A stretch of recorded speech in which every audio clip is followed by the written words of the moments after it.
Арыс пен Бадам аралығындағы темір жол бойында 35 жыл еңбек еткен Ұлы Отан соғысының даңқты ардагері Мұратов Қалмен Мұратұлы 100 жасқа толды. Ардагерді Шымкент жүк тасымалы бөлімшесінің бастығы Нұрдәулет Байғазиев, кәсіподақ комитетінің төрағасы Ермекбай Ержанов және ардагерлер кеңесі құттықтады. Бүгін 100 жасқа толып отырған ақсақал санаулы көзі тірі соғыс ардагерлерінің бірі. Кеңес кезінде осы әскерге қабылданып 18 жасында Белоруссияға дейін барған Ұлы Отан соғысының ардагері әкеміз. Сол ардагердің баласы, өзім ардагермін, ауған соғысының ардагерімін. Біздің әкеміз 25 жылдай сол темір жол саласында главный кондуктор болып істеген. Өзімізге бұл әкеміздің 6 бала, 2 қызы бар.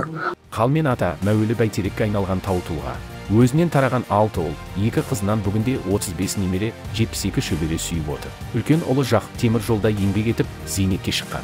Бөген ауылында тұрып жатқан қарияның кенже ұлы Батыры әскерилендірілген темір жол күзетінде қызметте. Қалмен Мұратұлы Арыс вагон депосында, кейіннен Бөген станциясындағы мекемелерде 1984 жылға дейін еңбек етті.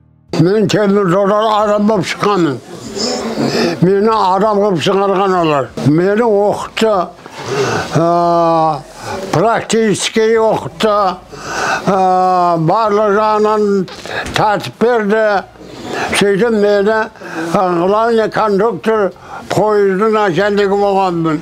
Рахмет, мені құрметтеп, менің көп қарағандары үшін рахмет айтамын келген адамдарға. Сөйтіп, сол жолда қызмет істегенмін. Сөйтіп, пенсияға шыққанмын. Екінші топтағы мүгедек атанса да 40 жыл темір жолда тер төгіп, бала шағасын өсірді.